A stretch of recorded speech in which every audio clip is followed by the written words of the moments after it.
మాటకి లోబడాలి. దేవుని మాట ఇది నా ప్రభు ఇచ్చినదే, నా సమస్తం నా ప్రభు ఇచ్చాడు, ఇది నా ప్రభువే నాకు ఇచ్చినది. నేను అహంకారం పడకూడదు. నా ప్రభు ఇచ్చిన దాన్ని నేను దాచి పెట్టుకోవాలి. ఇంకా నా బిడ్డలకి దాచి ఉంచాలని నువ్వు అనుకో దేవుని బిడ్డ. కానీ నీ శరీరము ఎందుకు మనకి అనారోగ్యం? అస్సలు ఆమెను చూస్తే నేను బెత్తరపోయా, చాలా బెత్తరపోయా. చాలా అంటే చాలా. ఎట్టుంది? 11 సంవత్సరాల పిల్ల వాయిస్ ఉండట్టుంది. ఉందా లేదమ్మా? విన్నారా? మీరు విన్నారు కదా వచ్చిన వారు. మరి అట్టున్నదా? వృద్ధాపాయంలో కలిగినట్టుందా? ఏమ్మా 120 సంవత్సరాల వయసాలుందా? 105. ఏమ్మా మరి 11 సంవత్సరాల బిడ్డ వయసాలుందా? చూడండి, ఎందుకంటే ఆమెలో గర్వం లేదు. అందుకు ఒక్క వ్యాధి, ఒక డాక్టర్ లేదంట, ఆమెకి ఒక ఇంజక్షన్ లేదంట, ఒక టాబ్లెట్ లేదంట. దేవుని బిడ్డ సమాధానం అన్నది కాబట్టి ఆమె మంచి ఆరోగ్యవంతురాలు. చూడు, సాతానా ఎందుకు వచ్చావు? ఇదే సాతాను ఉండే ఇల్లు కాదు, నా ప్రభు ఉండే ఇల్లు అని చెబుతుందంటదా. సాతాను అడుగడుగు, నీకు తెలియదా నేను ప్రార్థన చేస్తున్నానని? ఇంకా ఏమేమి చెబుతుందమ్మా మనకామా?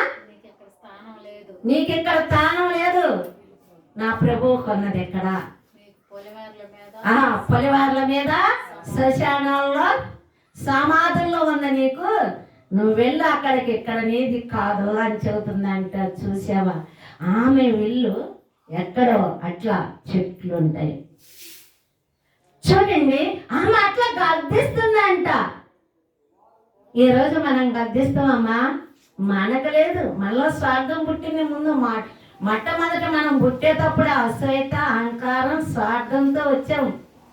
కానీ తీసేసే ప్రభు అన్నాడు, అది తీసేసుకోలేకపోతున్నాను. ఆమె ఎంత శ్రేష్టంగా ఉన్నదో తెలిసిన. నేనైతే విత్తరపోయామని చూచి. మనకెందుకు? వయసు తక్కువైనా ఏం చేస్తున్నామమ్మా? ఏం చేస్తున్నాం? ఆమె ఎట్ట నడుస్తుందమ్మా? చెట్టా చెట్టా నడుస్తుంది. మనం వయసు తక్కువైనా మనం అటు ఇటు ఎట్టా ఊగుతాం. ఎందుకంటే మనలో స్వార్థం. కాళ్ళు ఏం చేస్తాయి, ఒళ్ళు ఏం చేస్తుంది? వ్యాధి మూలగుతున్నదే. ఆమె ఏం చేస్తుంది? ప్రేమ కలిగినావా? అందుకు ఆ ప్రేమే ప్రతి అవయవాలు జీవం పరిచి ఆమెకి శక్తినిచ్చి ఉన్నదని నాకు అర్థమైనది. ఆమెను చూసుకొని వయసు తక్కువైన వాళ్ళు 10 సంవత్సరాలు, అమ్మ మేము కాళ్ళు చాపుకోలేకపోతున్నాం, మేము కోకోలేకపోతున్నాం, మేము నడవలేకపోతున్నాం. దేవుని బిడ్డ, మొట్టమొదట దేవుని మాటని నీ నోటి నిండా ఉంచును. నీ ఆవియాలు జీవం కలిగి ఉంటాయి. నీ ఆవియాలు బలముగా ఉంటాయి. ఊగిపోవు. నీ వెనుకలను నీ మాసం ఊగదు, అటు ఇటు ఊగదు.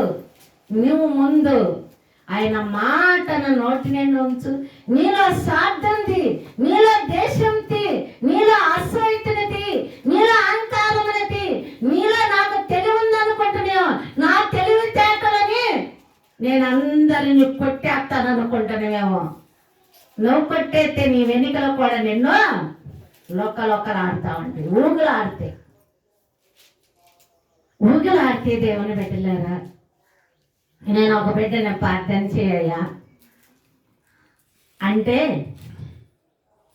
నా కుమారుడి కోసం ప్రార్థన చేయమని అడిగి ఉన్నప్పుడు మరలా ప్రార్థన చేస్తానంట దట్టంగా నచ్చిందంట. శమలాగా ఇకేమీ లేదు అక్కడ, కండాలు లేవు, ఏమీ లేదంట.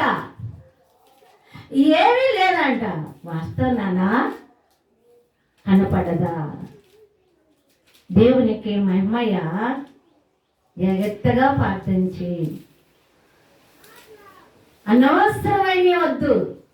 పనికి మాలిన మాట దేవుడిని అడ్డం పెట్టుకొని చెట్టు పేరు చెప్పుకొని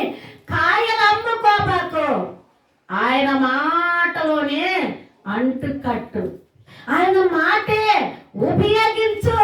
నువ్వు కొంతకాలము దేవునికి కుమారుడివి, కొంతకాలము నీవు మంచి ఆరోగ్యవంతుడు, దీర్ఘముగా నీ ఆవిసి కాలము నీ వృద్ధాపాయములో కూడా దేవుడు నిన్ను ఆయన చేతులతో ఎత్తి పట్టుకుంటాడు. అట్టనా? నిజమేనా? సరే, ప్రార్థన చెయ్యి, ప్రార్థన చెయ్యి, ప్రార్థనలోకి వెళ్ళు. నువ్వు వెళ్ళటం నేర్చుకో, అన్నీ కనపడతాయి. నువ్వు లోతుకి వెళ్ళే కొంత నీ ప్రభు అన్ని చూపిస్తాడు. కానీ యాకోబుకి, పేతురికి, తోమాకి, సీమోనికి లోతుగా పంపించిన చేపలను చూపించి ఉన్నాడు. లోతులో ఉండి, అయ్యా మీరు రాత్రి అంతా ఇక్కడ ప్రయాసపడితే లాభం ఏంది, చేపల లోతులో ఉండి వెళ్ళండి అన్నాడు. అప్పుడు సీమోన్ని, పేతురుని కేకేసి ఇదిగో లోతుకి వెళ్ళమని చెప్పి ఉన్నాడు. చెప్పినప్పుడు ఏం చేశారు వీళ్ళ లోతుకినే, నా వేలిన వాడా, రాత్రి అంతా కూడా నేను ప్రయాసపడినా ఒక్క చేప పడలేదు. అయితే నీ మాట చొప్పున నేను లోతుకి వెళ్ళి వల వేస్తామని ఏం చేశారు? వీరందరూ లోతుకి వెళ్ళి వల వేసి ఉన్నారు. వాళ్ళ దోణిలు, వాళ్ళ వలలు లాగలేక అలసిపోయి ఉన్నారు. లోతుకెళ్ళు, పట్టుకొని వస్తావు నువ్వు లోతుకెళ్ళి అనేకులకి ఉపయోగముగా ఉండగానే అపకారముల చుట్టక, అపకారముల చుట్టితే దేవుడు రోషం కలిగిన దేవుడు, ఎంత ఘోర పాపినైనా క్షమిస్తానన్నాడు, కానీ విడిచిపెడతానన్నాడా?